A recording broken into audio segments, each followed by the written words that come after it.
In this encounter, Pep Guardiola looked to revive some elements of his old tactical approach, with a few things we haven't seen from his side in weeks. But in the end, it led to City dropping crucial points in the title race. So what were those changes, and did they have anything to do with the final result? Let's take a look.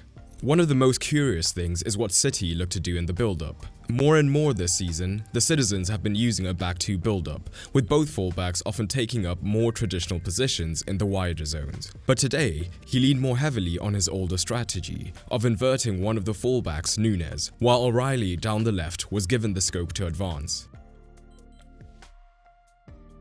Chelsea, in response, were determined to protect the centre of the pitch, which has become more and more important for City in recent weeks. So while Palmer and Neto would advance, pressing the wider centre-backs, João Pedro's role was to be man-oriented on Rodri, so the aim was to naturally filter the play wider. Although with Pedro not being a natural defender, Rodri was able to lose him pretty easily at times.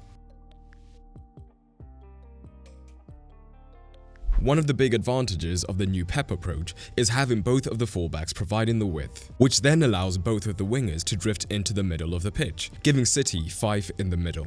But with Núñez now deep, one of Bernardo or Cherki would have to remain wider, which did have its advantages, especially because Neto initially was higher pressing. So, quick switches from these positions could lead to isolations against Gusto, who for the most part held up pretty well, although there were moments of danger.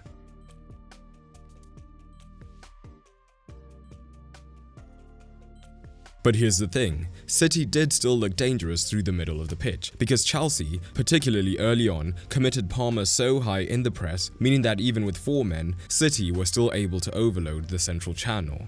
And while Pep kept the constant rotations that have become more and more crucial for him through the centre, today we saw another callback to the past, and this was the focus on the half spaces. Tijjani Reinders in particular, but also whoever was on the right of the rough diamond, would look to occupy these regions. And down the right, it often became the role of Enzo Fernandez to track this man, which of course had knock-on effects, as if Palmer was up here and Fernandez was here, Reece James could find himself overloaded, which is why in that first half, City were able to keep possession almost effortlessly.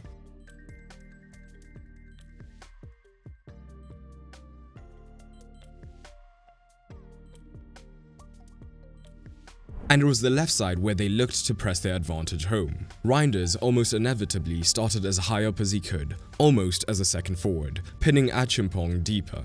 And the hope for Chelsea was with a midfielder pressing the wider centre-back rather than their winger, it would have been simple enough for Chelsea to go man-to-man in these sorts of defensive situations out wide. However, Esteval's defensive work rate was lacking at times, meaning that on more than one occasion, O'Reilly would find himself breaking the final line and looking to get on the ball in dangerous zones.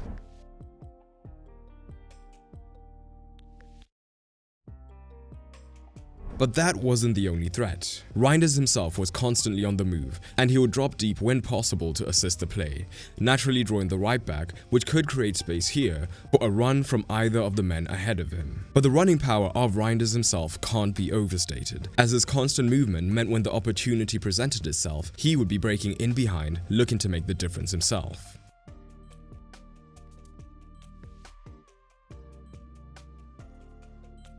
Oh, and if you're liking this video and want to elevate your tactical knowledge, sign up for Football Fundamentals for free through the link in the description below, which is my 30-day program that will teach you the basics of analysis for free.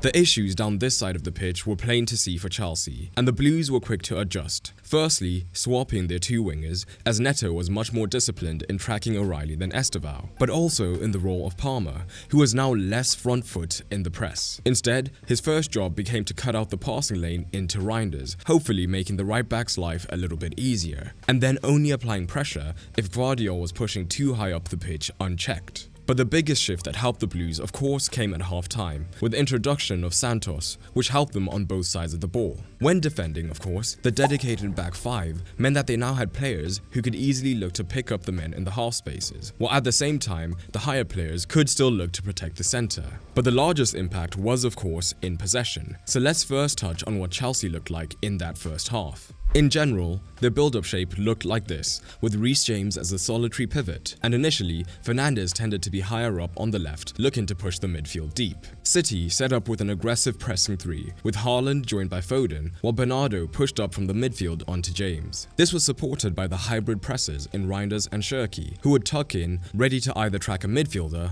or spring out wide at a moment's notice.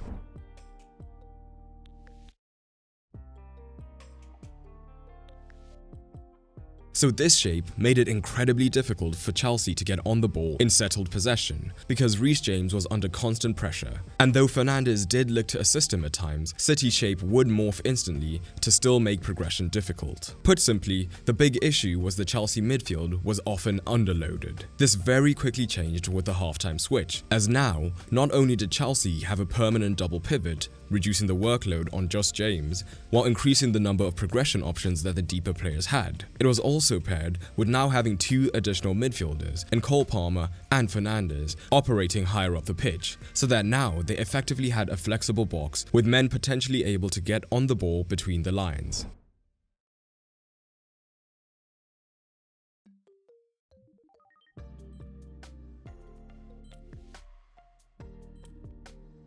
This saw a general uptick in Chelsea's performance, but in this encounter it's fair to say that neither team were anywhere near their best. Of course, this video focused a lot more on City, just because Chelsea do have a temporary manager at the moment, so it makes sense to look at the team with a more established strategy. With that said, there's probably a lot more you noticed about Chelsea's approach, so drop it down below in the comments, and don't forget to sign up for Football Fundamentals.